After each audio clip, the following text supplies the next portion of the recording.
Hello and welcome to the SuperShow podcast. I am your host, Chris. And on my left is Jamie, and my right is Alex Jones. Hello. Hello. How you fellas doing? Not too bad, actually, yeah. Yeah, good, thanks. Thanks for having me again. Excited to be here. Yeah, well, I've renewed your contract just for one more episode. Rolling 1 week contract. Yeah, I'm still in negotiations, apparently. let's see how we go. Got a smart one. Well, if you are new to the show, we are a gaming podcast that don't take ourselves too seriously at all. I do. Well, yeah, you do. But that's what's nice. It's the dynamic. Yeah, exactly. There we go. If you are listening on a podcasting platform, we are available on YouTube, which is youtube.com/SuperShowPod. Don't know if you heard of it. Yeah, it's the brand new site that all the kids are watching videos on YouTube. Should mention that you can see us on YouTube. It's not just a thumbnail. Yeah. It's us in a studio. You may not talking. want to, but we're there if you do. And if you're watching us on YouTube, hey, guess what? We're on podcast platforms. Spotify, iTunes, Google Podcast. If you don't want to see our faces. Yeah. I like to do both at the same time. I put it on YouTube, mute it, get my podcast platform of choice. Now we're just play that talking. over the top. See if you can get it to sync up. Oh, yeah. It's my favourite game. Gorgeous. I never feel like the podcast platform's ever been an active choice for me. I feel like Really? it's been foisted upon me. Foisted. Yeah. I listened to a podcast on my way here. Not ours, Well, but... yeah, because you know what happened in that podcast. yeah, but do you not like listening back to it sometimes? I do. Only when I want Falling to get asleep to the sound of your own voice. only when I want to get aroused. Yeah, exactly. Yeah. But I do want to say that this Super Show will be available on YouTube first, and then a couple of days later on the podcasting platforms, because there's got to be a reason for things, right? Yeah. Yeah. Right. Well. If you need more of a fill, though, Ooh. Yeah. they can hit us up on Twitter at SuperShowPod as well, can't they? At SuperShowPod. Yes, they can. And Instagram at SuperShowPod. Ooh. There's only one picture up there on the moment, but, I took a few more today, so hopefully we'll put some more up. You two are the plug kings. They And call I it- mean that in so many different ways. All negative. Yeah. Wow. All No, negative. I think it's talking about plugging bums. All right, listen. A little bit. What are we going to talk about today? Isn't that called pegging? Shh. Hey, Sorry. listen, this is not a peg podcast, all right? We'll get there. So we're going to talk... Not the pegging. I mean, if people want us to pivot. So Hell of a pivot. we're going to get into our main discussion in a bit, which is going to be about all of these fucking game delays that have been happening. We are also going to be answering some of your questions. And if I'm pointing to you and you haven't asked a question, then obviously I'm not talking to you. So ask us a question on Twitter at SuperShowPod. Or put it below the video. Or below the video if you're watching on YouTube. Like, comment, subscribe, 5 stars, please. Best way I've Jesus found is Christ. Tickle my dingleberries. I don't know. the best way I've found is if they sign up to the Patreon, Chris, for as little as $1, they can go onto the podcast AMA and they can type the question in there, and it's the easiest. What way am for I? us to What see am I it. listening to? This is classic Jonesy, though. It's $2. Is you it know? $2? Hey, we don't have jobs That's anymore. his fault. It's $2. He got greedy. He got greedy. I got Get in. the. Patreon said, hey, do $2. Anyway, listen. I had the 50% off code. So that's why I got the $1. Well, yeah, we do have a Patreon, so thank you, Alex Jones, for letting us know. You could support us on patreon.com/SuperShow. Lots of tasty tiers, but yes, you can get Discord access for $2, where we are on the Discord quite regularly, and you can chat to us. Your heart's content. In fact, I helped out one of our patrons with some of their edits recently. Did you? Yes, I did. That's It's not wicked. an open invitation, Just spam but I just you. decided to. Yeah, you should be charging for that. I should. At Well, I this did. stage in the $2. I'm underselling myself. Wow. But yeah, there's a bunch of other things. Chief among them is the ability to get a verbal shout out. So there should be some graphics on the video if you're watching on YouTube saying, "Hey, these people supported us," which is always lovely. But special big verbal shout outs go to Angus McChilly, Shellshock, and Spenny Spence for helping us out, and of course the big man himself, Skylar Music. He is the patron saint of all-time gaming. No, I like Super that. Show. I love that name. You got it. I can't believe you did that. The Yeah, I know. patron saint. Is No, that what just you're patron going to saint. call the person that's giving us the most money? Yeah. Blatantly, how all people in history became saints. Really, Matt was by Towie giving is them most rolling in money. his grave. He's Matt- not dead. Matt Tari's the patron saint of all-time gaming. All right, Skylar Music's the patron saint of Super Show. Classic. All right. Anyway, Shout out to all you folks. Thank that's you. enough for the fucking Absolute plugs. legends. Do support us because we do not have any fucking sponsors. Let's Yeah. get into it. We're also not paid for this. Exactly. Like, it's funny because we had the Patreon before, but now it's literally... It's all if you're we on have. the Patreon, you're the only money any of us have right now. I left my job stacking shelves to come here with you guys. I don't. You got like a job stacking shelves. shelves? No, At I'm the lying, Sainsbury's? I I wish I had a job stacking Yeah. shelves at this Jesus, rate. maybe. All right. Anyway, what have you guys been up to? You know, do a little catch up as we do. I've been playing a new game. Lies. I don't believe it, Alex Jones. What have you been playing? Well, I'm still putting off finishing Death Stranding, obviously. Anything to not finish Death Stranding at this rate. It's become a thing now, like where I feel good about the fact that I'm gonna finish Death Stranding in the future. Listen, don't feel bad about it. I'm with you there. Okay, my game of the year. When was it? 2017. Depends what you're going to say. Breath of the Wild. Still haven't finished it. Still haven't finished it Nice. because I don't want to. I've made an active decision not to. No, but so the new game I've been playing is Need for Speed Heat. Okay. And I've actually been enjoying it. I've enjoyed it a lot more than I thought I would. I've just died inside a little bit. Because do you know what? I've always wanted to get back to that Need for Speed Underground 2 gorgeousness. Yeah. And I've never been able to achieve it. And I've had some real bad times with Need for Speed in the last sort of like 10 friggin' years or whatever it is, 15 years since that came out. Worst one of all time was Pro Street. That was a terrible game. Mm-hmm. That was not good, yeah. There were some rough ones. But no, Heat's not bad. We'll give it. Heat's pretty good. It looks nice. Yeah. I mean, the arcadiness of it is ludicrous. The fact that you can drive through like walls, fences, trees. Oh, yeah. And your car has a health bar, and you hits like fucking head on into a wall. And it's like 5% gone from your health until the police get involved. In which case they tap you on the side. It's like, well, how about 30% of your health is gone now? I tweeted because I was so annoyed at how OP the police are in that game. It's Your ridiculous. tweet about Need for Speed Heat summed up my experiences after about 20 hours of playing it. Right. Yeah. I now venture Doesn't into get the better. night mode, which is where the police mainly are, to do one race, get the rep, so I can go up a few levels, and then I fuck off to a safe house, and then I just play the day mode until I can make loads of money. Just wait until you have to race on that fucking small little island in the north. I don't want to do it. Well, I just don't want to play that. Wait until there's a story mission that's gated by your rep level, and you have to get to rep level 40 to start the mission. So I did look for a few ways to cheese it because I was getting really annoyed with the police. They're so overpowered. The rubber banding is insane. They never lose you. You can't outrun them no matter what fucking car you're in. Yeah. So the one thing someone did say online was if you use the jumps, it's actually quite easy to get away from them. But I find that really annoying because you have to search out a jump, position yourself, get into the right place, and then do the jump. It's paint by numbers. I don't want to do that. But how do you do the jump when you're meant to be on an actual course and the course doesn't have a jump? You can't. You've got to finish the race. Yeah, but this is it. Yeah, you can't. And that's why I fell off of it so hard because that fucking island. Mid-race stuff isn't as bad, I think, as the normal traversal night stuff. Like I do not enjoy that. I don't enjoy it at all. You know how GTA is fun when you get like a few wanted levels and you can kind of can have fun with that game. There is no fun to be had in the night mode. It was very frustrating. I'll tell you that the only one small little fix that they need to have with that game is a fucking toggle switch to say police on, police off. I know it'll fuck up the story because the story's all about the police. But yeah, they would throw off the whole balance. I think they just needed to make the police more reasonable. I think that's it. Make them more reasonable. At the first level, have it so that you can just drive away from them and they can lose you. Like that would be fine. EA need to sort it the fuck out. It's really annoying. Well, we'll know again in 2 years when they release another Need for Speed game or they just remaster Need for Speed 2, Underground 2. Like, don't get your hopes up. Hey, I was reading the other day that they might remaster SSX Tricky, and I really want it. Bullshit. I really want it. Of course, we all want it, but I don't think EA are in the business of doing fans any favors at the moment. Yeah. Well, hey, you know what? EA not the worst of our problems these days. So true. That is true. That is true. It's a weird world when that's true. So have you been playing anything else except for Need for Speed Heat? Not really. That's well, I've been playing some more Jedi, but the reason I went over to Heat was because I just felt like I needed a bit of a break. Yeah, mix it up. Force powers. A palate cleanser. Exactly. Yeah, exactly. What about you, Jamie?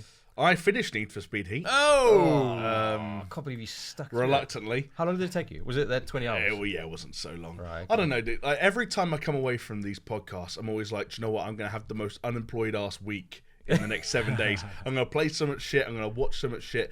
Come back on the podcast. Happens, yeah, exactly. You spend your days being like, I could start watching The Witcher on Netflix this afternoon, or I could just have a wank and get on with my life. And then 5 hours later, 4 wanks later, you're like... It's like, hang on a second, I accidentally stayed up till 4 a.m. and still didn't do anything with my life. But do you think it's because, like, we need to fill out our week?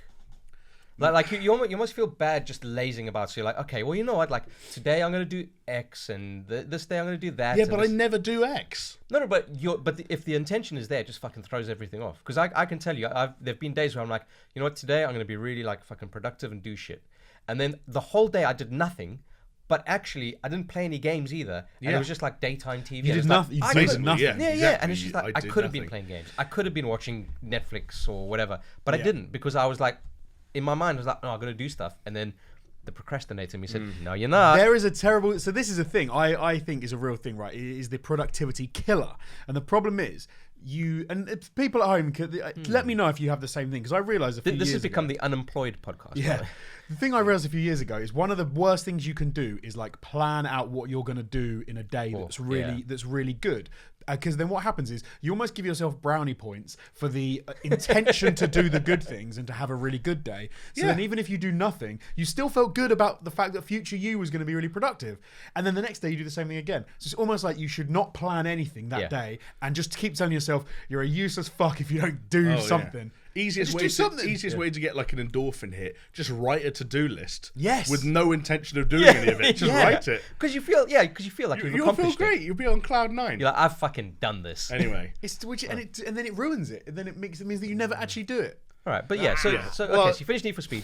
Yeah, and the other thing I did, people might remember last week if they listened or watched along with the podcast, that I had a bit of a dilemma about The Witcher 3. Yes, which I on had the started Switch, playing on the Switch. Switcher 3. Yes. And I thought it looked like absolute guff. It looked like melted plastic video game. And you two is running around. Literally. You two both basically said, "What are you doing?" Yeah, play it on PS4, and so I did. Yay! I played about 6, maybe 8 hours. And I thought, actually, for the sake of this podcast, because no one needs to hear my hot takes about how good The Witcher 3 is in 2020. At this point, everyone and their mum has either played it or doesn't want to. Not me. What I thought, well... I haven't played it, and it's not that I don't want to. It's just I don't have You're an edge case. You're a fringe boy. Fringe boy. Edge case is my new favourite insult, because I don't even know if it's insulting. It depends. It could be like a positive. It depends what they're on the edge case, of. Man. If it's like you and me are completely normal people and Chris is an edge case, then that's an insult. Okay, well, that's where you've lost all credibility. Well, yeah, because who wants to be a normal person? No, exactly. Normal's Clearly not overrated. me. But yeah, cool. What I thought I'd try and do at least is kind of look at The Witcher 3 through the lens of the upcoming, or no, not as soon as it once was, Cyberpunk 2077. Yes. And just kind of like remind myself how The Witcher as an RPG is structured and built. Like how it works. Yeah, because I was constantly having to kind of rewrite my memories of The Witcher 3 because for some reason I put that down in my head as a Skyrim-like experience, like as a Bethesda-like RPG, and like Jonesy said, it's absolutely not. Yeah. And it's like, so how would you describe it then? So so I haven't played it. Yeah. So describe it to me. Like you're trying to get me to play this game. So you've played Fallout, right? Yeah. And I'd say when you're talking about Bethesda's open world RPGs, you're talking about games that they're not necessarily like steeped in, but have some kind of a grounding in this idea of exploration and an expansive world that you're going through, and you're coming across, quests and little story moments, on things, exactly, and having encounters along the way. The Witcher is a game that has a lot of systems that feel familiar if you played any of those Bethesda-style RPGs. Sure. But none of those are the emphasis. So there is a big open world, but exploration never feels like the thing you're doing to a huge degree. For me, at least. Okay. It's more like you get specifically told, go there and do thing. It's much more about the quests. It's much more about, hey, you're going to have a quest log full of things to do, and they're all going to send you on small outward journeys from various central points. Yeah. And the central point of wherever you're sort of focusing on is going to shift as the story progresses. Did you? A quick question. Did you have the thing I had where when I first started playing Witcher, I thought it was going to be more like a Bethesda RPG. Yeah. So I ventured out looking for things to do. Yeah. And I stumbled upon enemies that I was nowhere near ready enough to take on. Yeah. Okay, and I tried to. I thought I could.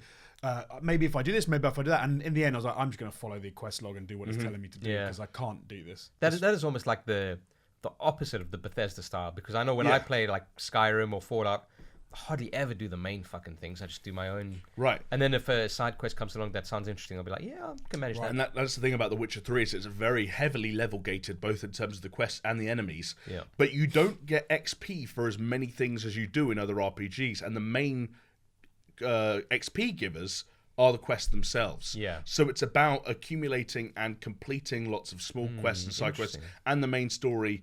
And you think about leveling, it's got like a leveling system, and obviously there are skills and sort of ways that you can upgrade Geralt. But again, that's almost not the focus. And I'm like, as I said, 6 to 8 hours in, and I think I'm level 5 or 6. Yeah. Right. You level incredibly slowly. The skills feel like sort of small cumulative things rather than, you think of Fallout's massive perk tree. Yeah. I don't know, it's just a unique RPG, and it reminded me that for as much as Cyberpunk might have a big sprawling urban environment, I wonder if it's going to be that similar thing of actually this is heavily led by quests. It's going to be a little bit kind of like one foot in front of another. Don't go to this weird back alley because you're going to find level 20 goons who will one-shot you. But I guess that's kind of what we saw when we sat through the playthrough. That demo at Gamescom. Yes. So you weren't there, but no, I've seen the footage there. Yeah. Yeah, well, but that was the cut down thing, right? This was the full kind of like, dude was actually sat next to me playing it. I didn't realize it until until the game 45 minutes long. Yeah, until the game crashed. And and he was like, "Oh well, shit, sorry guys." Crashed. Like, okay, and then they just rebooted it from a save state. But what was interesting about that was there were all these cool locales and blah blah blah. But it was literally like, hey, guess what? He's going down a very particular corridor to get to a very particular place to speak to a very particular person. I wonder. Which is interesting because Witcher doesn't follow that at all in my memory. The way so often with RPGs, like you're saying, Bethesda sort of games, you kind of start with a blank canvas character, and then you paint what you want onto that character. Yeah. Whereas from my memory of The Witcher, Witcher 3, sorry, it's the only one I've played. Geralt's Geralt, right? Geralt is Geralt, and you reveal more about Geralt. So as you level up and you get stronger, because Cyberpunk you make the character, which is why for me I think it's kind of an interesting one that they're kind of out of their comfort zone in some respects. Hey, I think that's cool. I think everyone should be out of their comfort zone, quite like us. Being and it's fair enough. It's never good to just keep doing the same thing again and again, right? And we saw like how they're putting emphasis on Cyberpunk in different play styles, which again, as you said, like Geralt's skills are Geralt's skills. Yeah. And his personality is his personality, and there are slight variances on how sympathetic you can be to certain people's situations. But the code of The Witcher is still the code of The Witcher, which is, hey, I kill monsters for money and I don't really care about much else. You might err on fuck them up with like a sorcery, or err on fuck them up with your sword, or you can go to I'll hit them quickly with my sword, or I'll hit them slowly with my sword. But even the sorcery, like I'm being reminded of all this lore within the context of The Witcher. Mages are a thing, but witches themselves aren't mages. So the signs that a witcher can do are meant to be like not full-on dramatic spells that influence battles, but little, accoutrements, like little things that Geralt can throw out there in the middle of a battle. But you can't play The Witcher 3 and spec as a mage and have an Igni spell that kills people. It's like when Skyrim came out, and I was like, cool, I'll be a fucking Argonian brute with a fucking broadsword, right? Yeah. Always Argonian. Always. But then it was, I got so fucking annoyed with that. We'll talk about it later in one of the questions, but I was annoyed with it because clearly the only way that people were playing fucking Skyrim was to be a stealth archer. And I was like, well, that sucks. So I never played like that. I played it as like I wanted to be a badass with a one-handed sword and a shield. That's how I was. And also have the is it Igni the Flame one? Igni's in The Witcher. And that's the only one. Which is the one in Skyrim where you do the flamey hand? Probably called just flame cone. That was like the only thing I cared about was like doing flame to people, set them on fire. And then you get damaged and you sit there and you eat all the mushrooms and the bread pieces and get like 1% health each time. And then whereas Witcher was for me was more like. The only spell I cared about was making my shield better. Right, yeah. More shield, please. And making potions and oils and putting oils on your swords before fights. And all right, enough about what you do at home. I always oil up my sword before battle. Delicious. Lubrication's important. Anything else? Any other games? That's pretty much it. I tried that new temporary third-person mode on Apex Legends. Oh, yeah? How did that which go? was interesting. But again, it was exactly that. It was temporary. All they did was pull the camera It was back. here for 2 days. I couldn't get any of you to jump on it at all for those 2 days. So it came and went. See? All the time in the world, and I didn't have time to jump into that. Yeah, me either. It was something that Jamie said about it, and I was like, oh, and then I forgot 5 minutes later and didn't care. See, that is one thing I will say that's still different about me to you two in my unemployed state is while I'm not very good at motivating myself to play and do and watch new things, if one of you messaged me at 4 p.m. like, play this game right now, I'd be like, okay. Dude, if I messaged you at 4 a.m., you'd say you're okay. Probably, yeah. I was just about to go to bed, but I'll stay up for you. Right, well, what have you been playing? Yeah. Thank you for asking. Jesus Christ. Well, you're the host. You're meant to segue into your own fucking stone. Yeah. Can you imagine if I actually haven't played any Dota 2 because my friend Paul, shout out Paul, who I play Dota 2 with, is currently in Zurich. So do you only play when you play with Paul? Pretty much, yeah. I used to play pubs on my own, but it's just kind of boring. It's a social thing now. It's a social thing. Okay. I think I've played that game long enough for social thing. So I'm like that with Call of Duty now. Yeah, nice. I've been playing some more Hollow Knight. Really, really enjoying it. So basically, I play it until my Switch battery dies, and then I'm like, fuck, I need, and then I just set it to charge and repeat the process every day. And you'll be happy to know, in my Sekiro minute, that I have beaten the Great Shinobi Owl. I saw you got some cool trophies as well. You got a trophy for visiting every region or something like that. It popped Yeah, up on my I'm definitely in the end game now, and that's a question of, so I'm not going to do the bad ending. I've gone past that, and which of the 3 good endings am I going to go for? So do you know how many bosses you still have left to face? 50. No, it's not. Is it 3 or is it 300? So I've got to do True Corrupted Monk. I've got to do Divine Dragon. I've got to do Genichiro again, and I've got to do Sword Saint Ishin. Definitely. So I've got to do those 4 for sure. Okay. And then as far as I know, there are 3 or 4 optional bosses that I know of, but I'm sure there's like others that I'm going to come across. So let's call it 10. Yeah. So average length to take out one of these guys is he spent 6 months on one of them. So. No, it was okay, but it wasn't 6 months though. So hold on. Technically, so we're talking 5 years. Yeah. Yeah. No, I'm doing good progress. I'm doing good progress. Basically, Sekiro 2 will be out by the time Chris finishes. Hey, they're releasing a Sekiro manga. Manga. That's pretty cool. To be fair, like we already know that 90% of people don't finish games that they start. There's a fact that came out a while ago, and I guarantee that more people haven't finished Sekiro. So you're probably being like 1% of people. Yeah, this is the thing. Like I've kind of said to myself, much like I said to myself, I don't want to finish Breath of the Wild because I just like that game so much. I don't want it to end, even though it continues after the. It's a weird. Keep telling yourself it's a mental thing. But on this one, it's like I'm dedicated to finishing it, as you can obviously tell. I've been playing it for so fucking long. I think it's an I actually started writing what could have been a video if I was in a position to make videos anymore. What could have been a video about the whole thing of when it's okay to walk away from certain games. I like it. I like it. Maybe we should make that video. Yeah. Maybe we should. All right, cool. Well, should we get on to the main? Let's do it. Let's bring people down. The big fucking chungus of the week in terms of news is that Cyberpunk, among others, has been delayed from the 16th of April to the 17th of fucking September. Yes. Now, 5 months. No. Quick math. From April, Yes. May, June, July, August, You're right. September. It's 5. Quick math. That's why I use the hand, My dude, so you don't get it wrong. My quick maths was wrong, but luckily I didn't say it out loud, so I don't look too stupid. Well, yeah, obviously thoroughly disappointing, especially because the reason that we've been told, or the rumors at least, as to why it's been delayed is because it needs to be better optimized for consoles. Yes. Well, one of the things we were talking about recently before the podcast is that someone in the know has apparently said that on the Xbox One, it looks completely unacceptable. So the optimization at that point sounds pretty horrendous. If people are saying it's completely unacceptable, which means they've got to do a pretty some drastic optimization or some downgrading of like graphics and things to make it get onto those consoles. Cory Barlog of God of War Best fame. name in gaming ever. It's pretty fucking cool. What if his name was Cody Balrog? Cody Balrog, even better. I don't know. But he responded to this whole thread because the issue is, right, that the game has been delayed, and as usual, gamers are being a bit kind of like douchebaggy. Yeah, right? What surprise. Yeah, what a surprise.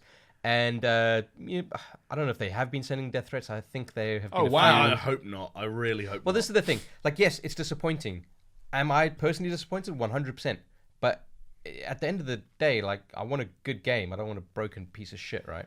I'm with you, although some people say like, oh, you shouldn't like tweet and moan and stuff. I'm one of the people that I won't like tweet at the developers. I'll just tweet and be like, I can't believe it's been delayed. Like, this makes me sad. But I think that's fine. That's like, fine. Yeah, that's perfectly acceptable. Like, but don't send death threats. Yeah, or even just don't at the devs. Even if you're not sending death threats, like it's got nothing. Like, just let them do their job. Yeah.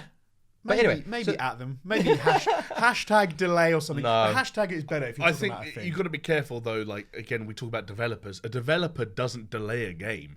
Like, there are publishers involved. Like, there's marketing involved. There's and so on. Anyone and so can forth. delay a game. A programmer doesn't say, I think we should push this back 5 months. But look, when you at the whoever is on Twitter, you're not really talking to the devs. You're talking to the PR. There have been cases where some people have had the unfortunate luck of being the outward-facing personality that represents a studio, no matter what their role is. So I don't think you should go direct to the devs. Like community leads and people like that sometimes get the stuff in the neck. Right. Okay. Yeah. But anyway, so look, Cory Barlog was saying, hey, listen, even with like God of War's development, like there's a a period before they go gold, which is like they've finalized the final build Sure. of the game that they're going to release, where games will look muddy and buggy and fucked. Yeah. And he says by some miracle, those last few months, it just kind of all comes together and you get a shit-looking game, even though it may play okay, to looking to like a great game. So what he's trying to say is this is pretty much par for the course from his experience. He says he doesn't know how, but we have seen some whistleblowers talk about how that happens. Is that they crunch. basically don't let anybody go home ever. Yeah. They make them work 140 And hours a week, and they nearly kill themselves trying to get stuff And done. unfortunately, CD Projekt Red have said with this delay that we could expect crunch for the devs on it. See, I would rather they had less crunch and the game was delayed. I would definitely rather. Yeah. But what sure. if they came back to you and said, "Look, Jonesy, that's great, but if we don't want to crunch, Cyberpunk gets delayed by 18 months." Then I would rather they knew that at the beginning and they'd added a year to development. I think it's just one of those things where, like, I am not pro crunch. Yeah. I want it to go away, but I think it's ingrained in video game culture and bit the crunchy. industry. A bit crunchy's okay. I just think we're talking about it more. Yeah. And Hey, like, I think yeah. there are old school game developers out there right now who are like, this is the way games have been made the entire time you've been playing them. Kotaku wrote an article about it, and now you're angry? Yeah. Like, this is our life. Yeah. I always wonder though if back in the day, like in the 80s especially, right, when games were much simpler, although it was they were still at the cutting edge of whatever industry, it must have been a lot easier because games were like a few hours long. I'm not sure, man, because you got less budgets back then and less people working on the games. Maybe so you've got But- 20,000 animators and people doing. But look, millions of things. I put out a tweet that's saying like, oh yeah, at first I was afraid. I was petrified. First I was afraid, I was petrified. No, I heard the news and I was like, what is life?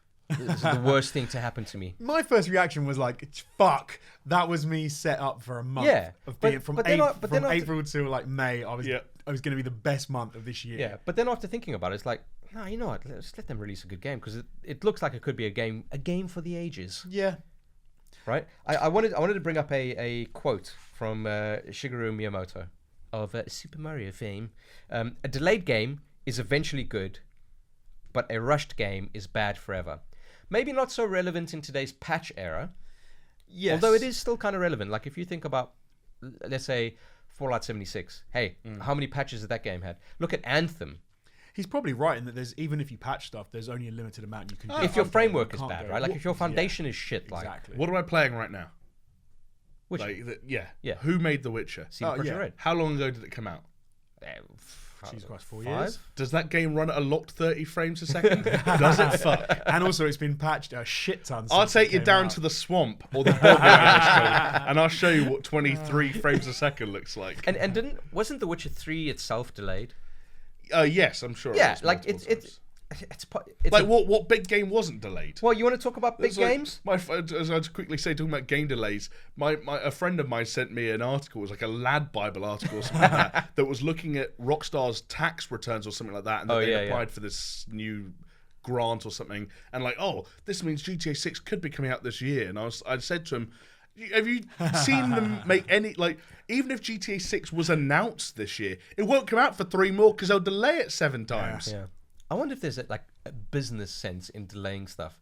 Like, do you guys remember that movie? For sure, if you push it it into the makes next tax year. No, if hey, you, listen. if you want Do you guys profits at a did you guys different ever time. see that movie, The Producers? No, I don't The think so. original About or the remake? the Hitler thing. Yeah, Springtime for Hitler. Springtime for Hitler in Germany. The whole premise of that is these producers were going to lose money. Right. Oh, so what was it? So they said okay, so we'll get insurance and we'll release a bomb and then we'll just claim on the insurance or something like that, right? Oh, okay. So I wonder if it's like, I wonder if there's like some like crunch insurance or like You've just figured out friggin' 76. Megamind. Fallout 76. Megamind. I don't know. Like I said, the delay thing has always worked for Rockstar, and no matter how upset and pissed off people are in the short term, it pays off in the long term. Yeah. And like, what are we talking about right now? Cyberpunk Yeah, 2077. exactly, It's yeah. free publicity. I can't really say anything about delays given that I'm a signed up vet person from Star Citizen. Jesus Christ. Well, it'll never. That game will never. Don't you say it. Don't It will you never dare be say delayed it. because it'll never be finished. All right, let's talk about some other delayed games. Right, Final Fantasy VII Remake. Yeah. But so you've played that. The Haven't remake, you? yeah, I have, yeah. So that's a weird one to me because if they've got enough of it done and they're happy with it to go and have a playable demo, like was no, it a because- year ago that you played it or not? Yeah, quite it was at Gamescom. But It seems odd. That seems more odd to me. that to delay it. mission is at the start of the game. And it's a vertical slice. Yeah. But I haven't heard that anyone's had a playable demo of Cyberpunk that they've. Very interesting little thing just about vertical slices and demos and the things that public see and how they relate to the finished game and its quality. Yeah. What's the guy's name? Hugo Martin. Yeah, Doom. Yeah, he's a creative director or something like that on Doom Eternal and the original Doom, the 2016 Doom. And I found out Pacific Rim. Really? I think he was the character designer or some shit like that for the mechs. He's a cool dude. He's fucking. Anyway, he's done a podcast with Danny O'Dwyer from NoClip in the last couple of weeks, and they were talking about the first time they revealed gameplay, which was at QuakeCon in 2018, and saying how, like he had to play. He was playing that demo live, and he had to play it a very certain way. Like he had to intentionally do stuff because it was like the game wasn't there. Like they were all back at the studio thinking like, this isn't there, it's not fun, this isn't working, that's not working, and they had to do a demo. They had to get something ready. And they talked to E3 as well about the vertical slice that me and Rasheen would end up playing when we went to QuakeCon last year. That was like, they polished the shit out of that. They stopped working on games to work on vertical slices. Oh, okay, that's interesting. And that's what happened with God of War. If you watch the Raising Kratos documentary, they were like, oh yeah, when we showed that off at E3, like 3 months before then, we had nothing. It's quite amazing. You take a wrong turn in a demo like that. Yeah, exactly. And the game falls apart. Yeah. That's why it's vertical slice, right? It's like a cake. It's like you take a slice of the cake, but the rest of the cake doesn't exist. It seems odd though that you played that a year ago, and then it was supposed to release this year, and now it's been pushed back similar sort of time to Cyberpunk. Yet Cyberpunk is nowhere near playable, I would imagine. Yet they've. But look, the Final Fantasy VII remake was pushed by a month, from March to April. So it's not a massive thing. Yeah, it's not a massive thing, but still some question marks over there on how they're going to do the story, etc. But hey, you know what? It's fine. The other few games, Avengers from 15th of May to the 4th of September. That's not long enough. They need to push that game further because it looks trash. Yeah, I was going to say, I'm not surprised by this delay whatsoever. I don't know. No one's really seen that game properly outside of the one thing that they've shown. Yeah. Roche played a bit of it, didn't she? And she said it's... but she played the thing that we saw. Yes, no, she played that. Like, so that's she like that when the only vertical slice exists. Yeah, it's like, hey, she play said this thing on the bridge again. But she said, like, even talking about vertical slices that have been really highly polished. Yeah. She was like, "It's nothing to be that impressed by." Yeah, which is pretty shocking. If the super polished vertical slice is trash, I don't know. Then you're in trouble. Yeah. Well, anyways, another one that I'm not at all surprised by its delay, and this is very unfortunate for you, Alex Jones, is Dying Light 2 has gone from a spring release to delayed indefinitely. I'm not surprised by that at all because they're trying to do... I think they've tried to do too much with everything they've said about the game at this point. I mean, it's ambitious. It's that. So but then also everything that I've seen from them is like that first thing where like, oh yeah, you could take out the water tower, or you could always about the water tower. And then the next like big thing that they showed off is like, so let's look at this water tower again. It's like, dude, you've got a game about a water tower. And then it was the next thing you played was, okay, so the water tower thing's just happened, and now you've got to chase this van, and you're like, oh right, we're looking at the same like half hour of this entire game. What else have you actually made? But delayed indefinitely is like, man, what? Well, indefinitely sounds a lot more scary than I think this actually is. Indefinitely, like I might say, like, I don't know, I'm going to be on a diet indefinitely, and you might assume that to mean the rest of my life. Yeah, but it's just until you decide not to. Yeah. They just mean they don't want to give a date. Which I think is fair. I think that's fair. They didn't have one to begin with, to be fair.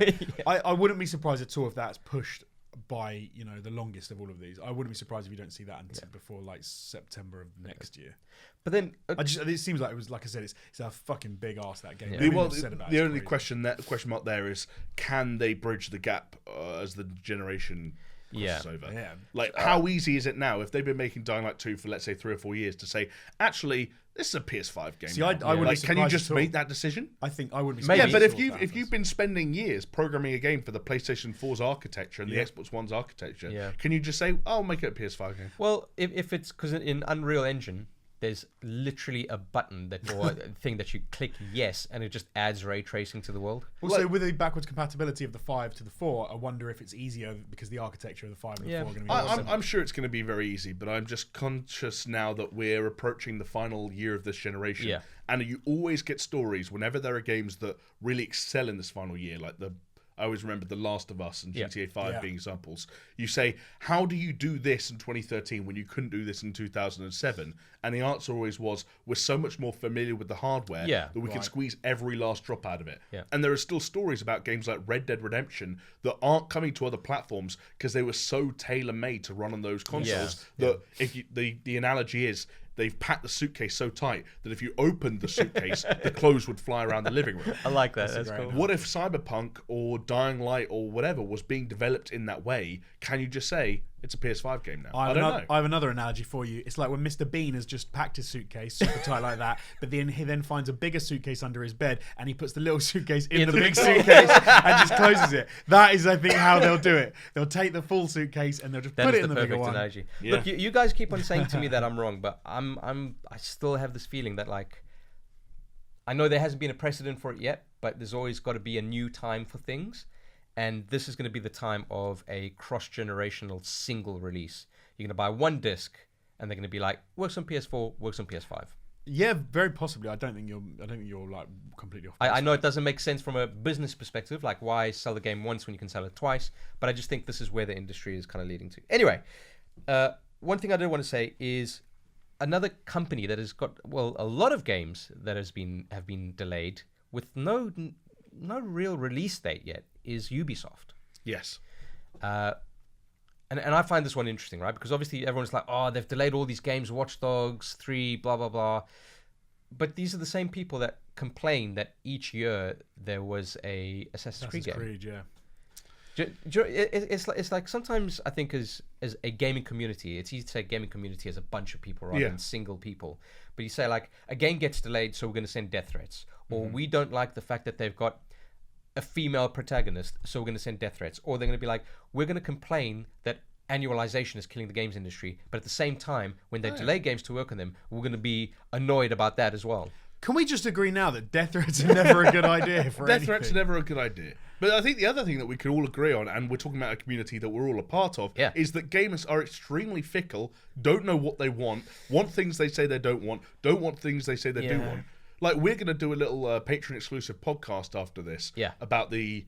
Is it a spoiler to say what it's about? It's about the best-selling games of the decade because the NPD released those numbers. You look at that and you're just like, this is validation and verification that we are all fucking idiots. Yeah, absolutely. So, by the way, if you would like to listen to that podcast, you can join our Patreon. I think it's at $10 extra content. I want to say a prime example for me was when we were talking about wasn't there a community on Steam who said they were all boycotting a certain game, Modern Warfare 2, because they didn't have it was a server related issue. Yeah, they were all boycotting. They were really pissed off about it. Day one, they were all fucking playing it. This is the story, right? And you think, like you said, there's such a we are such a fickle group. I blame social media.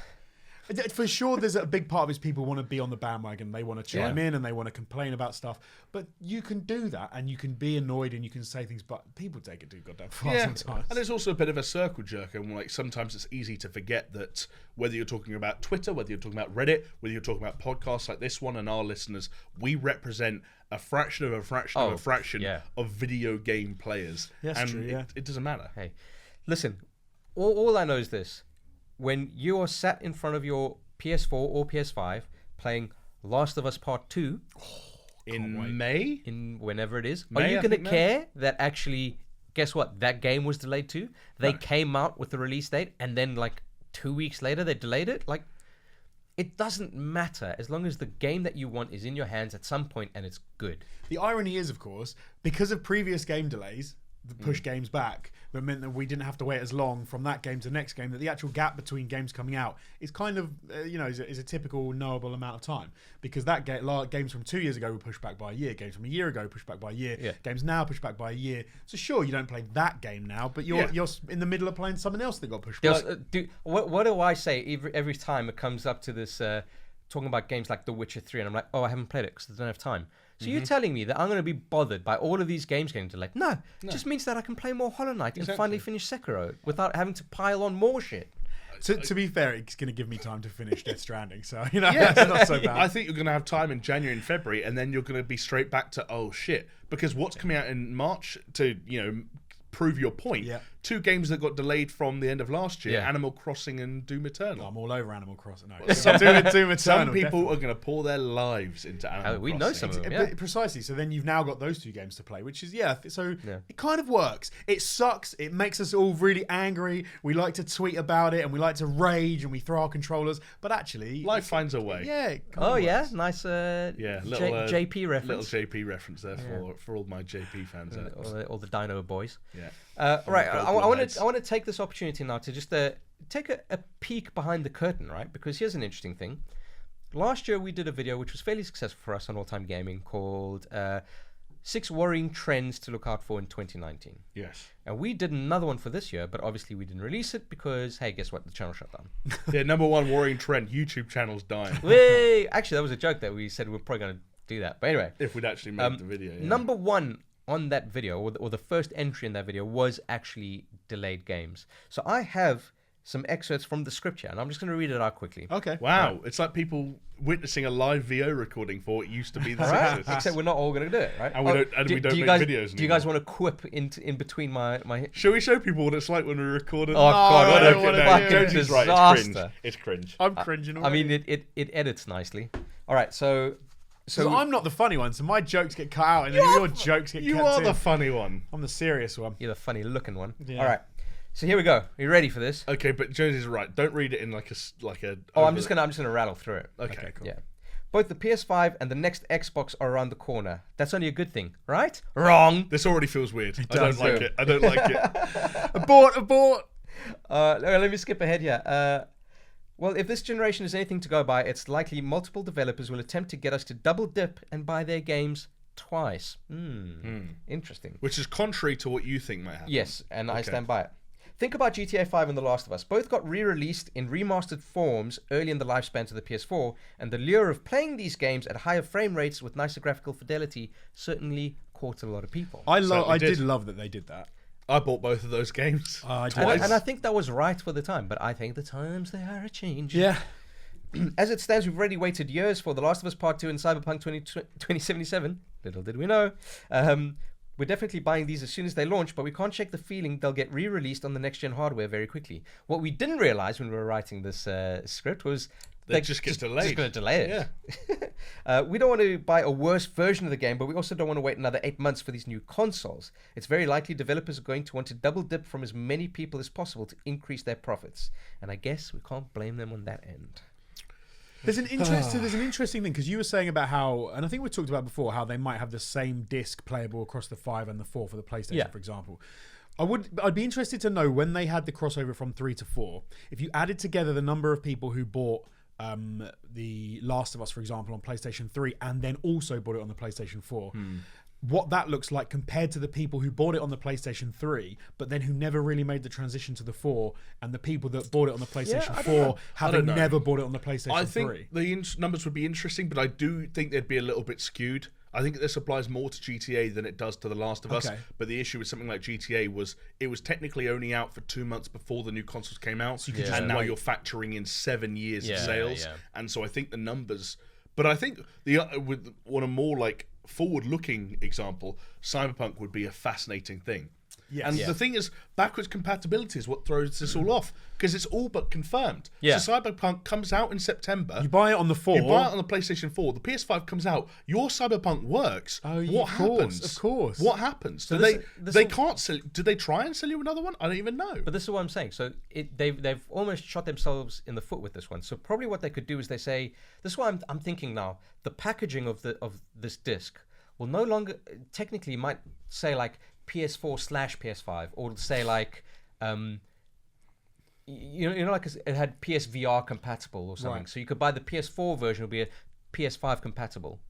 Kind of, but to be fair, I don't know. PS5 enhanced. Yeah, to exactly. Use like more Xbox. Yeah, but and then maybe it's just a question of. Because they've dallied with it with the PlayStation Pro and the normal PlayStation. So when you play it on the Pro, and you can watch it in HDR. But there's no packaging difference. You buy a PS4 game, and it happens to have been enhanced for Pro. But you can check the back of the package to see, does it run at 4K? Does it have HDR? You can find the games that don't have that. So there's a lot of confusion around that. So I wonder what these boxes are going to look like. Are they going to be PS4 packaged boxes when Maybe there shouldn't be. Maybe they should just be like no. PlayStation package. But then right? Because it would work on a 4 and a 5. Did you hear the very strange comment from, I know his name's funny, but Matt Booty from Xbox? He made there was a quote from him that came out a week or two ago where he claimed, again, we don't know how true this is going to be, but he's the man that would know, that Xbox Series X games that are released for the first 2 years or something of its life cycle will work on an Xbox One. Yeah. I.e. that even the next Xbox releases this Christmas will not cancel out the Xbox One. Yeah. That things like Halo Infinite will work on everything, which for me removes a huge USP for the new consoles. That just tells me that they're selling Xbox One games as Xbox, whatever it's called. I always forget what it's called. Xbox Series X. Xbox Series X. But that's exactly what it is. It's Xbox Series X enhanced. Yeah. But so then means they kind of are doing what we're saying that they. Yeah, but what PlayStation have said is at launch for PlayStation 5, they will have PlayStation 5 only games. Okay. And I think Sony, I can't blame them for sort of making a stand on that, because they've obviously haven't gone as far as Microsoft and Xbox has in all these kind of weird pursuits of play anything anywhere. Yeah. But there's a guy I follow on Twitter, a guy called Matt Piscatella, who works for the NPD. He's the video game guy for the NPD. And he talks every now and then about what he thinks the future will be. And one of the things he predicts is that consoles consoles will matter less and less and less and less and less over time. And ecosystems will start to matter, but it will end up at a point where games can be played almost anywhere. Cloud gaming, mate. Well, cloud gaming is an extension of that. Yeah, and it's not gonna matter. We're not gonna be talking about in 10 years' time, hey, did you buy the PlayStation and the Xbox? It's just gonna be, did you play Cyberpunk yet? Finally, Jamie comes around to my way of thinking. See, this is why I got a lot of respect for Phil Spencer, because he understands that Xbox as a console was not competing with Sony and PlayStation. So what have they done? They've pivoted Xbox to be a brand rather than a console. Sure. And that's why they're saying, hey, yeah, if you want to play it on your PC and on your Xbox and on your Xbox Series X and on fucking xCloud, go ahead. Yeah. One subscription. Yeah. He's very future looking. Which makes total sense. And PC and stuff. Yeah. It makes total sense in what you're saying, Jamie, as well, in that they want to get away from the idea that this console, because if it doesn't matter in the future, then owning the brand and people being brand loyal is much more important than having the best console. Xbox have already gone as far as to confirm that controllers are forwards compatible. Yeah. Any controller you have at the moment will continue to work. They just want people in that ecosystem. They want people associated with the Xbox brand, no matter which console it is, or whether it's Game Pass or PC, and they want to make their money on games and services. And I think it's working, man. If you look at that, I mentioned it last week, where Sea of Thieves has 5 million, was it 5 million or 10 million? It's a lot. Players, and it's wow, that's a shit ton of Smurf is one of them. Smurf. Hey, do you know Smurf what? made 5,000 accounts. I never launched it, but I downloaded Sea of Thieves. Did you? Why wouldn't I? I suppose, why not? I'll just have it on my hard drive. But anyway, so on that worrying trends for 2020, there's some other interesting little entries that we had there, right? We had the second one was gaming droughts, because at the time all of these games were releasing the first quarter. Yeah. Right. But now we've almost got the opposite issue, where they've all been delayed to Q3, Q4. And our Q1 and Q2 are looking pretty sparse. Yeah. I was joking with Chris when we were coming down here. I look at the release schedule now, and I think in terms of games that have super big mass market appeal, I don't think there's anything major coming out till mid-March now. Yeah. Which seems like quite a long way away. That's 2 months without really having a new game to play, unless you're really into Dreams or Neo 2. It does feel like a long time. I mean, that feels like a prime gaming time that you're just going to be frittering away until Doom comes Compared out. to, hey, The Last of Us 2 was at one point coming out next month. Yes. How much is that? See, look, it hurts. It hurts. Although I haven't played Last of Us 1. So I want to lay down the gauntlet for myself, right? Yeah. Should we say, I don't think I'll be able to do it in a week, but should I aim to play it from let's say today and give myself 2 weeks to try and finish it? I think that'd be, and I report think, back I out? think it'd be good. A really good one to do. So let's make it worth my while. I like how I've suggested it, and I'm saying we'll take you out for lunch. give me an incentive. There we go. Boom. But we're not going to pay for it. We'll just take you there. We'll just, so basically just squire you to the building, So, and then you can pay for all of us. Wow. Okay. No, I think look. Buy a cheeseburger. As we get to all this like end of the decade shit, I want to like, play it, guys. I do just want to keep play it. giving- So, yeah, people are going to talk. You want to have an opinion. It's right? such a story-driven game, and Yeah. the second one is going to is 100% following on from that I think story. it's doable in 2 weeks' time, guys. It is totally doable. It's not a ridiculously length game. Although I do With think my amount of time. probably not. Depends how much time you make for it. Yeah. Put the baby in the oven. Oh, Jesus Christ. 2 weeks might be a push, but I think you can do it. I definitely think it's doable. I'll try. Like if I do like 2 hours a day. And when you get be able into to. it, How long do you think it is? it's such an engaging story as well that when you get into it, I think you'll be fine. Yeah. Yeah. Fine. Yeah. Right. Okay. So the third entry on this Warring Trends for 2020 is VR exclusives, which is nice because it leads into the news that was released for HalfLife Alex and the Reddit AMA that they did. Yeah. And I think, Yes, Jonesy, yesterday. You have some. I some do. info I on do. that. I have some info. So I've made a few notes off the back of it because it was an interesting AMA, and they did actually go into. They didn't do any spoilers. They didn't talk about things in the story. And they were doing it for like 2 hours. hours. I haven't seen any of this Mental. yet. This is It was actually a really good. It was like a good team of people from Valve that got involved with it. So there was a Nice. whole load of different people involved. So sound designers, developers, programmers, all sorts of Yeah. people. They're very proud of their product. Yeah, so a few little things I picked up on, I know Chris, you picked up on a few things as well, is they said that there's currently 80 people working on Half-Life Alex, which is the largest team that they have put onto one single Yeah. really, that's Yeah. the largest. Yeah. I imagine that Doesn't sound mad, does it? Like 80 No. people. but I imagine they've had more people working on bigger things, but this is on one specific game. They said Yeah. that was a Yeah. large So if amount. you imagine, Interesting. so if you imagine that, a bigger team than the Half-Life 2 team, Yeah. right? And the other thing is they've got a bunch of people across a lot of their titles. So you've got Portal people there, you've got Half-Life people there. So it's a big, good, chunky mix. Yeah, they also said that they've got people who worked on Half-Life 1 who are working on it, Half-Life 2 that are working on it. Mark Laidlaw that did these. Was he a writer? Yeah. He was for the story, I think, for 1 and 2, I guess. Or I'm no 1. I'm not much sure about 2 actually, but he's had a lot of input apparently, and they've asked him about to develop the story because apparently there was a bit of a rumor that he'd fallen out with them, and that There was a big writer exodus for a few years, wasn't there? From Valve. I think unless your name is Jerry Ellsworthy, I don't think anyone had a tough time with Valve, you know? Yeah. But they have said that that is a rumor. It's not true, and actually he's been very useful in developing the story. And even a nice little tidbit that they'll send him one email to ask him questions about something, and he'll reply to it. He'll then reply to himself 40 times, which I thought was quite a fun. Like, we all know people like Means that. he's passionate, right? It Like, does, yeah. which is great. Someone asked if you could put a bucket on a head crab, and the head crab would walk around with a bucket on, and they confirmed that does happen. Hell and yeah. play testers thought it was a bug, which to me sounds great. I like that. Yeah. It's funny because you don't imagine the possibilities of VR until you hear questions like that. And you're like, oh yeah, just do that. Yes, because then you can imagine, oh shit, I'm going to be able to do that, and that'll be Put a great. bucket on your own head. Well, it's almost because like whatever First person to do a bucket playthrough.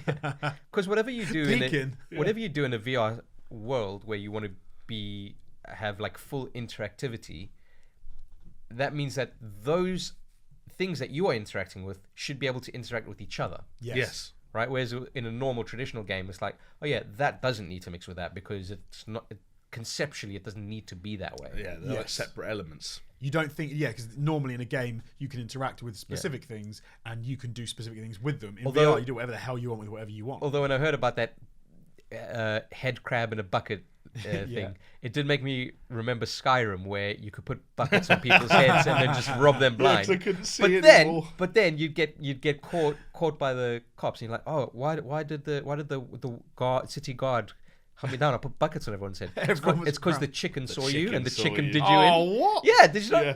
I never heard was that. like a famous thing The of that. chicken had an AI that it had Oh. like NPC eyes. What? So it could see you stealing, and it could go and report you to the watch. Fucking chicken. Stop right there. Something that freaked me out a little bit because one of the guys, I didn't actually write his name, but one of the guys doing the AMA said that they were talking about horror elements of Half-Life and the fact that they're obviously really important. And they said, did anyone have an issue with the horror elements of the game? And he said when he played sections where he knew head crabs were going to be coming out, he would take the visor off and he'd have to hold it away from himself and then use the 2D display to like navigate that section. But the head crabs used to scare the shit out of me in Half-Life 1. They genuinely made me jump. This is why when we every were time. playing Half-Life 2, I couldn't wait until you got to Ravenholm. because that was I would have that hated freaked me out when I It's a played big it first. tonal shift. Yeah, But so and that sort of stuff does freak me out, like that the horror stuff. So playing it in VR is going to be so much worse. I know. but I think on the AMA he was the only one who was like, yeah, I had a problem with it. Everyone else was like, yeah. He said everyone else was fine with it. It was more like fascination. It's even with the gory stuff. It was Basically, more like he's just a fascination. big pussy. So I think that's true of like Half-Life 2. Is I wouldn't say it was outright. It never felt like a horror game. Yeah. It was just tonally like Had horror elements. It was uncomfortable. yeah. They've also confirmed that you do more mantling than jumping. So jumping doesn't really work well in VR Yeah. anyway because it Fair doesn't enough. fit with what you're You'll doing. throw up. Yeah. So they've said that generally they go for teleporting instead of jumping as well. So you can mantle onto boxes and over things as part of their sort of like. So they've got a lot of kind of movement options because they said you could Yeah. play this game sitting down, you could play it standing up, like moving around a limited space. Play it like upside down. They call it vampire mode. Yeah, it's quality. It's classic Jamie joke. Get over it. How long have you known me now? Combined soldiers are returning. Yay! Familiar models and new, so they're obviously going to update them for the game, which is, of course they're going to. It's like a red variant, like Star Wars. One thing I thought was really cool, they said that HalfLife Alex itself was inspired by a prototype they had for Valve's Lab, which was a free VR title you could get when you had the Vive. And they included in that a grav gun, which was then taken out of the lab, apparently, before it was shipped for people, because I think the lab was like a free experience. Yeah. If you remember, they had like Yes. portal Yeah, elements and all sorts of crazy weird elements, but you could use the grav gun in one of the sections of that, which then they took out of the game, but it was still in the code. So people can see the fact that that was included in the game, and they said that was one of the things that inspired Half-Life Alex. Did they take it out because they're like, actually, this is more fun than it should I be? believe, for- I think probably, so, yeah. because it felt so good playing those sections. We could develop this. Yeah. We could turn this into Someone a game. they didn't reply, but they did say, will there be any plans to reintroduce it into the lab after, so that the people can play that section of the lab? Could be a smart way of doing it. Yeah. One thing that you haven't mentioned yet. Yep. Maybe you're getting there, but I'll jump in. The game is finished and it is going through polish and bug stages. Was So my next point. well, there we go. So they're not You would hope so. they're not expecting any delays. It's coming out in March, right? Yeah, coming out in March. Yeah. Don't know when in March, but hey, Well, there's not many tweaks to the days. final scene as well, which I was like, I wonder what. yeah, fair Is enough. that just minor little tweaks to the world or to the the HUD or to what I wasn't sure. Well, what they meant maybe by the they final scene. because the whole thing they were saying is that they didn't expect it to be as big as it landed up being, sure. or for people to take to it as much as they did. So maybe they were like, you know what, if people really like this, maybe we got to tweak the ending so it can like actually go somewhere next. Sure. Yeah. But I thought I agree. That was great. The fact that it's finished and it's just going through Oh that. yeah. is- I mean, in all we've been saying is like this game's been delayed, that game's been delayed. It's refreshing for Valve of all companies to say, oh yeah, it's on track. we obviously weren't represented because we don't really have like a channel or anything to do that with. But obviously, there was a round of previews for Doom Eternal that came out in the last 3-hour week. playthrough, yeah. Exactly. And I was watching one site's coverage of that, and they said that the way the 3-hour playthrough happened is it wasn't like a 3-hour demo.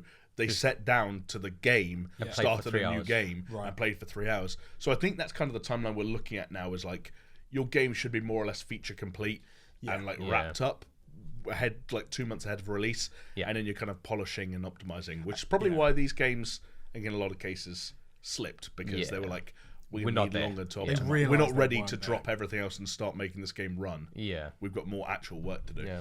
I think the final note I had, which was the writers were saying it was nice to have a protagonist that actually speaks this time, and it gives them a lot more options for rather than having Nice. a mute person stand there and try and write around them, which I never thought of until reading that. That actually that must be really tough because Yeah. then the person you're talking to has to do all of the work, Yeah.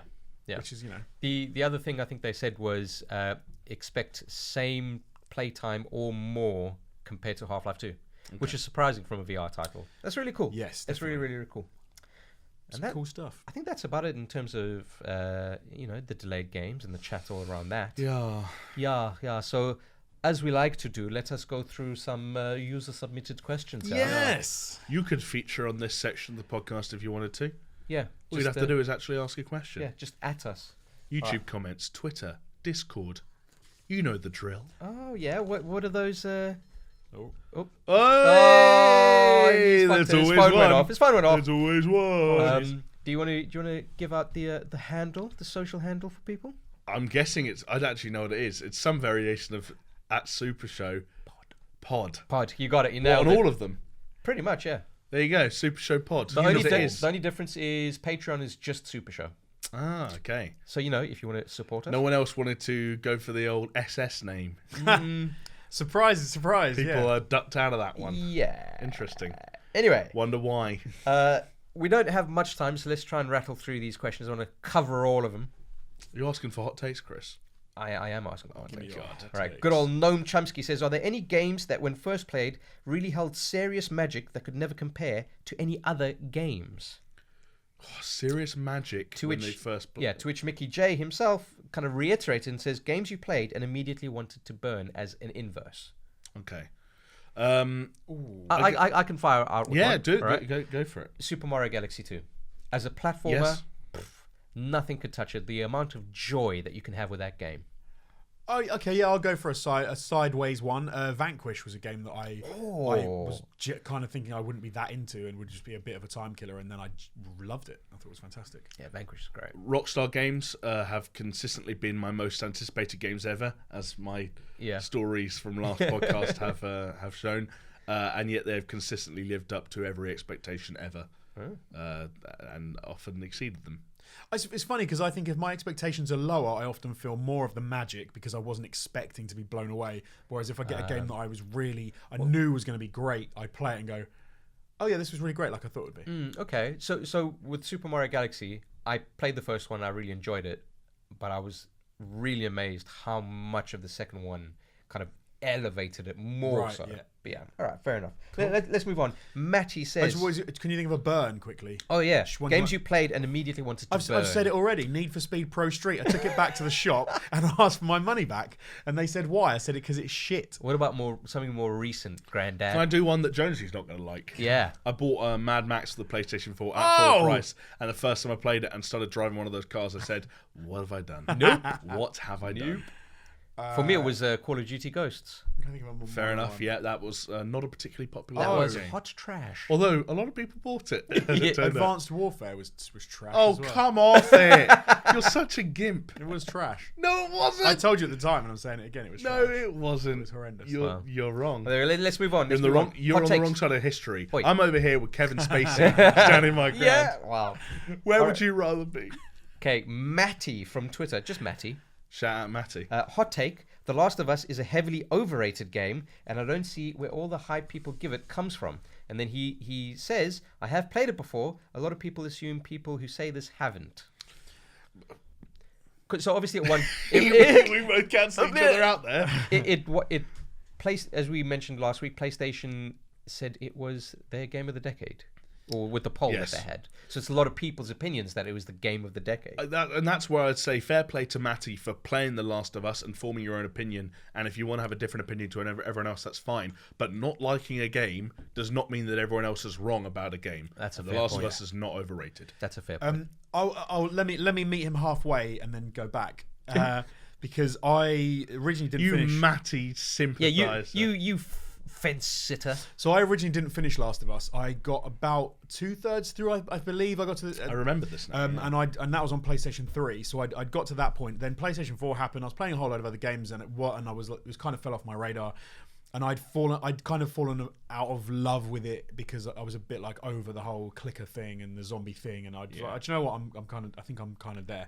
Jamie convinced me to play it again. Yeah. And I think then I bought it on PlayStation 4. I think I got it for like 20 quid or something online. Yeah. Because it was quite after the fact. And then Jamie said, you have to stick with it. The section you got to, I can see why you said that, but you need to keep playing. I played it for a couple of hours past where I'd originally stopped. Yeah. And Jamie was 100% right. It completely opened up. The game changed in ways I couldn't have even imagined. There was whole new interactions with NPCs and other enemies, and the way the game So what felt. you're saying is when I play, I should stick through it. You need to stick Oh, through yeah. it. Like, Because you did remind me about one game that everyone liked that I really fucking hated. Yeah. Which was Uncharted. Okay. Fucking hated it. I get what you mean. I with got the Uncharted. Nathan Drake collection. I was like, I'm gonna play all of these, and then I'll go But to you 4. also you need to concede that you were playing a game 11 years after it came out and saying like, Yes. wow, this is but you know what? an You know old what? game. Bad game design is bad game design throughout the ages. So fuck you. Yeah, but bad game design is bad game design, but aged game design is just aged game design. Let's give these guys one-shot deagles with fucking laser sights, and let's give you nothing. What I'm hearing right now, Chris, is that you're bad at Uncharted. Mate, I killed the great Shinobi Owl in Sekiro, so what have you done? What have you done with your life? How many months did that one take you, chump? 2 weeks. No, Jones is right. The Last of Us has a point, and people who've played this will know that there's a pivot in the story that happens at a point where I wouldn't say it started dragging its heels or anything, but I could see why people might think it overstayed its welcome. Maybe a little bit, but then it pivots and it's very exciting. If you assume the game's going to carry on as it is, yes, which is what I did, I was like, oh, do you know what? Maybe I'm a kind of, and then it, like you said, it completely pivots and it becomes phenomenal. And it wasn't that it wasn't already phenomenal. Yeah, just the game. But it's a nice reminder that they know how their pacing is also on point and they're aware of. And I'm a repeat unfinisher of games. So are you now? Yeah. All right, moving on. ASB64 says, Game of the Decade, ? But hold on. To which Oddman Echo said, no more fucking decade videos. It's been done to death now. Done. Yeah. Finished. And then he says, since Jamie Horsecock McCulloch hasn't played Final Fantasy VII, maybe... Why is he using my surname? Oddman. Well, okay, he says, maybe go over it a little. Takes of Resident Evil 3 and Cyberpunk 2077 being all released within a stone's throw of each other. Not relevant anymore. Speculations for Nintendo, Sony not appearing at E3. Did that in the previous podcast. But to which ASB64 said, all right, fine. Hot take. FIFA games should be released every 2 or 3 years since there's no real upgrade other than players' info, which they could just update. And I fucking agree, ASB64. You don't get to agree or disagree if you don't play the game. I was literally about to say I don't think I can have an opinion because I don't know enough. Do you know how many people disagree with you, Chris? Tens of millions of paying people disagree with you. I know. Also, in the weird thing with FIFA, I almost put it in its own category.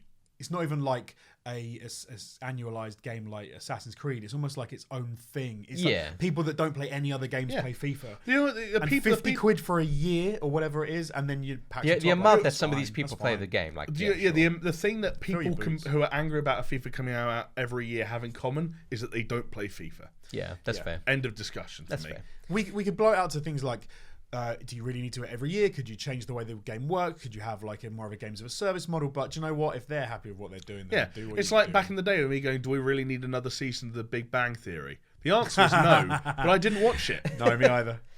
All right, so let those people have their fun. Absolutely. Their weird, unfunny fun. Another one from good old Noam Chomsky, on fire with these questions.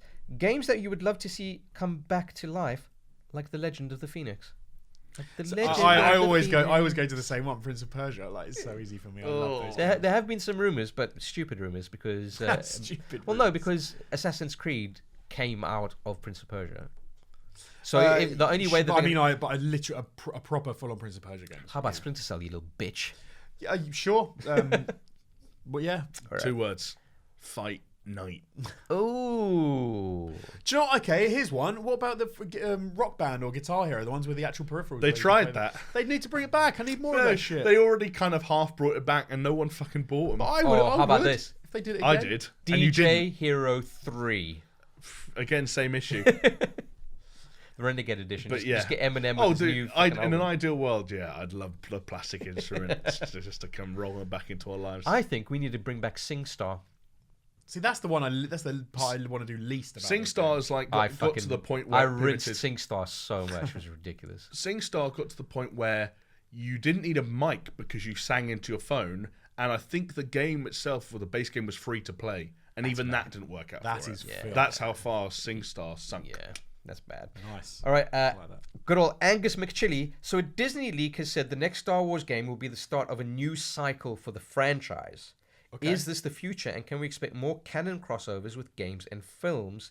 And then he goes on to say, R.I.P. Kyle Katarn, worst canon removal ever. And I agree with that. So the next kind of chapter in Star Wars in terms of the story, like film and blah, blah, blah, because they're done with the Skywalker saga. And they're saying, what's going to kick off this next thing is going to be a game. It's just a rumor, but it is quite interesting. I don't know. The thing is, like, Star Wars recently has had a very patchy game history. Yeah. Like, yes, people love Jedi Fallen Order, and that's fine. We don't have to go into that again. But like the Battlefronts, Yeah, but the tune has changed on Battlefront 2. Battlefront 2 is they fixed it. The hot thing right now. Well, they fixed it. And that's why I am 100%, I might not have said this a few years ago, but I'm 100% back on the bandwagon of there will be a Battlefront 3 soonish. So what if they release that and they're like, oh, by the way, this is just all new fucking characters? I think they'll keep Battlefront as their thing of we've identified exactly. Here's everybody these are the fighting game everybody. modes and the things that people like doing. But this is our thing that's like a hub for all things Star Wars. I think it's the point where like Battlefront 3 is sorry to interrupt Chris, but it's like any new movies are obviously worked into it. But then the Mandalorian gets worked into Battlefront 3. Fair Jedi enough. Fallen Order gets worked into Battlefront 3, and so Cal Kestis and the Mandalorian are now running around with Rey and Luke and Han and see I know all the names. I was going to say Darth. I was going to say I went down quite an interesting YouTube hole. Oh yeah. I was just watching. Was it about Cloverfield analysis? No. Okay, never mind. That's next week. No, it's just montage after montage of Princess Leia from A New Hope just fucking up everyone in Battlefield because it's so funny. It's like with her blaster. But like absolutely decimating everyone. It's just like, this is great. It's like I like the ones where it's Lando because he was considered one of like the heroes. So like in some fights it would be like his Darth Vader, the Emperor, and Kylo Ren just gang fucking Lando, and of course they can't die, so they just drop to one knee. So Lando like falls on one knee. It's like I'm the fucking mayor of the city. I'm not meant to be here. It's a weird one for me. Like I like it when games stick to canon. Like I think it works better. Because I don't like it when you play something, you're like, oh, hold on, I thought this was part of it. And you realise that actually they've completely gone mental and jumped the shark and done something ridiculous. But at the same time, I would hate it if games didn't do some cool stuff because they were trying to stick too closely with the canon. I worry about it because the track record is patchy at best, right? You look at, let's say, not exactly the same, but you look at something like Quantum Break. Yeah. Where it's like, oh, it's a game, but it's also a TV show. And that didn't fucking work. Oh, when they say you have to watch the show to understand what's going on, I'm like, no, I'm out. It was worse than that. You couldn't skip it to go to the next mission. Right. But then you look at, I think it was called Defiance, where it's like, oh, this sci-fi TV show and this game, you don't have to be following either, but they do cross, So, okay, in a weird way, like if you play Attack on Titan and you watch the manga and you play... Anime.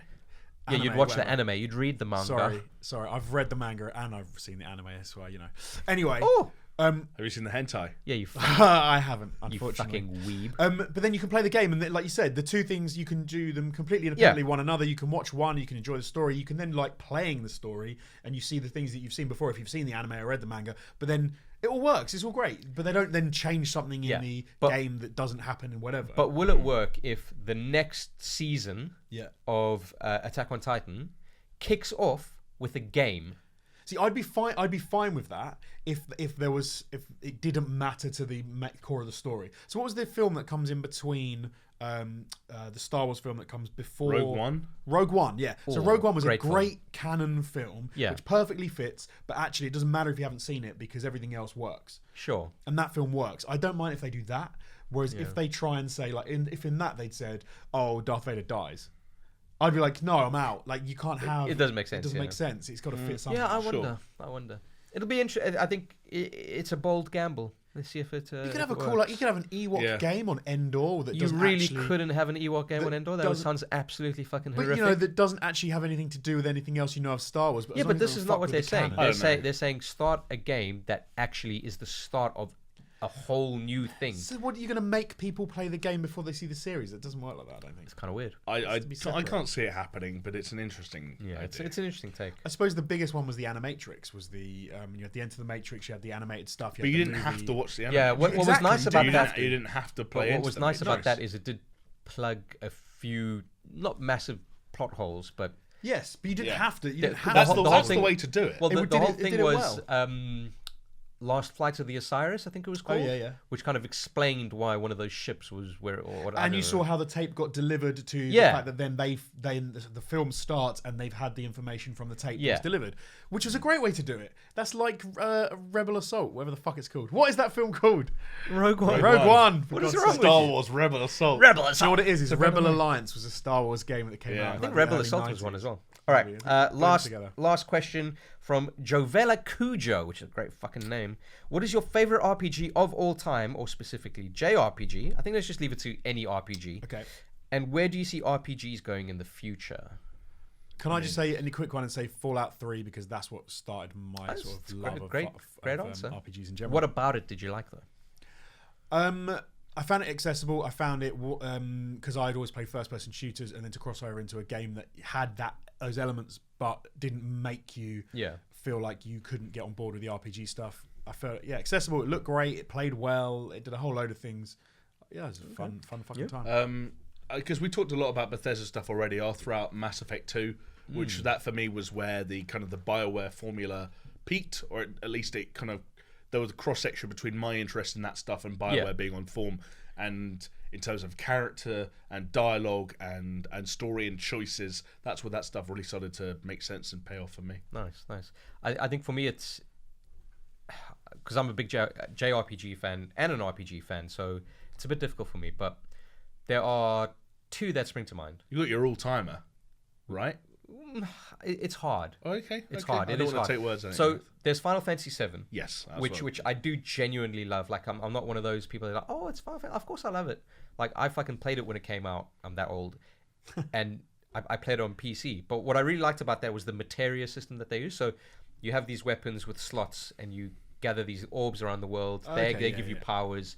Use it long enough, you learn that power and you don't need the orb to use it anymore. Ooh. It was really cool. Put in another orb. Put in another orb. So, no. Orbs in your mouth. But another one is Morrowind. Okay. That was a huge one for me. More so than Skyrim. More so than Oblivion. Because Morrowind was very much that kind of like technical kind of RPG. Right. You walk around, you've got all these stats, blah, blah, blah. For me, it's all about numbers, even if it's like incremental little things. I fucking love it. Like, this is what I was saying about Jedi Fallen Order with the lightsaber customization. Like, hey, make the color give me 5% more power, and then automatically that game elevates itself for me. Okay. I like those. No, I 100% get that. Yeah. Like, give me skill points, give me skill trees, give me incremental improvements. I fucking love it. That's the grind, right? That's the loop. Hell yeah. That's what, so many kind of these more continuous games are built on at the moment is, hey, make the numbers go up. Yeah. But I think it can get skewed, right? Because if you look at, for instance, the jump between Diablo 2 to Diablo 3, where Diablo 3 they said, right, you don't have any skill points. Diablo 3, man. That game. It's not a game. It's not a game. Play it. Towards the end, it's definitely not a game. It's just a click fit. It's actually, you know what it is? It's a hero clicker. I mean, it is a hero clicker. Yeah, but that's... But it has a good loop. That's kind of like a genre. Hey, the loop kept me engaged for quite a while, and then I was like, what am I doing? But I guess the point is this. You can pick up stuff, and you can equip it, and it affects your character. Yes. But I like that side of it, but I also like the fact of like, hey, this is my stat sheet, and I can assign points to everyone. Like, let's say Outer Worlds, where it's like, hey, you want to be really good at fucking talking your way out of situations, or do you want to blast people's heads off? Yes. I like shit like that. Give me more of it. There's a very good character building system in that. Yeah. As for my favourite RPG, I was just going to say my favourite thing about RPGs has always been when you find like a pair of boots and you put them on and then you're wearing them and they give you a stat boost. I've always loved that. I've always like, oh yeah, show me visually what I'm wearing and what I'm doing. I can't stand it when it's non-visual. Yeah, it sucks. Really sucks balls. One last cool thing I wanted to talk about in terms of the future of RPGs is going back to Outer Worlds. What I really liked with that was the floor system. Yes, that was very cool. Yeah. So, correct me if I'm wrong. You let's say you die from a bunch of bugs. Let's call them skags or whatever they're fucking called. Mm-hmm. But then you have a flaw against that, and it gives you a perk to kind of counteract it. Yeah, exactly. If you keep doing something wrong, like a number of like you say, you keep getting killed by bugs or full damage, or I think one that I came across was I kept being hurt by explosions. Yeah, right. And you would take like a permanent. Understandable. Yeah, exactly. Or like I'd walk over mines and stuff like that. You'd take a permanent like kind of disadvantage in return for a skill point that you could put into something else. Yeah, which I think is really fucking clever. It's also like in Sekiro. It's not really an RPG kind of thing, but you can die to bosses plenty of times unless you know what you're doing. And I did. And if you die enough times, what it does is it actually says, okay, maybe here's a skill where your flask heals you for a little bit more than it usually does. Oh, okay, to give you a little boost. Yeah, so I Well, think- it gives you that temporarily, or no, like permanently. so is there a way like to cheese the game? Is there a way of like just dying loads and 100 times? No, because I think really quickly, I think and there's then- only 2 or 3 times that it lets you do that, and it's not. right. and then it gives up on you and like, sorry, you're on your Yeah, own. you're on your own, dude. But you have to die. I mean, I've died. You're a lot of lost times. cause. But I think stuff like that, like interesting and unique. So RPG is all about the stats, right, and the numbers, and interesting and unique ways of getting those stats and numbers to you is going to be the future of the RPG. That's what I hated, just going back to what you were saying there, about Bloodborne and Dark Souls. Dark Souls, is when you die and you lose a little bit of health. There was only Dark Souls. Dark 2. Souls 2, yeah. Oh, okay. Yeah, when you come back to life but with less health. I Yeah. fucking hated that because it's like I've just died because I couldn't do it. So you've penalised Yeah, what me, was it taken called? away Like health. hollowing or some shit Yeah. like It's that. horrible. That reminds me of Below. Do you remember Below? Yeah. Where you had your lamp. Yes. And you would go out and you'd go into all these sort of like randomly generated dungeons almost. You'd die, you'd lose your lamp, you'd respawn without your lamp. And so it'd be like, hey, go to the place you got to and died at, but this time it's harder. Yeah, I It's know. like, hang Yeah. on, that's not how it works. I think their intention was interesting in terms of that, but Yeah. in practice it was a bit I dog think that shit. sums up that whole game. No, come on, there's more to the game. Interesting concept. In practice, a bit dog shit. Yeah. Sorry, lads. Slap that on the box. And with that, guys, that's the end of the podcast. So, Long one. Beefy. a decent one. Yeah. 1 hour 20, not bad. So, if you are watching or if you're listening, thank you so much. We really do appreciate it. Don't forget to like, comment, subscribe, 5-star us if you're on iTunes. Some people perhaps. have done that. I saw the other day. Yes, yeah, And we- I read those reviews. They were written, a handful of written Yes, ones. we do read them, and we do want to say thank you. Cheers, It lads. makes it all worth it. You can follow us on social media, Twitter and Instagram at SuperShow Pod. You can also, guys, please check out the Patreon. You don't have to pledge, but just go check it out. And if anything takes your fancy, then consider supporting us because we are not making a lot of money from, well, no money from ad revenue. as it is. Technically, no money right now. Yeah, that may change, and then once we get our monetization ticked, then we'll be due $1 per Video. Ooh. video. $2 to join the Discord, and then you can get onto the AMA, and we can address your questions. Is this right? Yes. Yeah. There's a bunch. Yeah. There's a bunch of tiers there, and hey, if you got any suggestions for tiers that you would like to see, for instance, we have a stretch goal there to bring back a Dungeons and Dragons style campaign. Can I suggest a stretch goal right now where Jamie does Hotline Miami? Yes. Talking about forever. Great, but no one knows what that is. We don't know what that is yet. We'll talk about it Something in the involving next Hotline pod. Miami and pies. Yes. If you want to see that, then go and pledge and send us a message saying, "I want to see Hotline Miami, please." Don't send that message, please. Send it. Maybe they No. can suggest what it is. If 5 people send. Actually, I prefer Jonesy's idea. Stretch goal. Like, we have the name Hotline Miami. Okay. And the fact that it involves Hotline Miami people and have to come up with pies, idea. You have to come up with what that actually is. And the Let us best know. idea is what we do. Yeah. Let us know in the comments down below if you're watching on YouTube, or if you're listening on a podcast platform of your choice, then tweet us at SuperShow Pod. I'd love to hear from you. And with that, see you next time. See ya. Bye.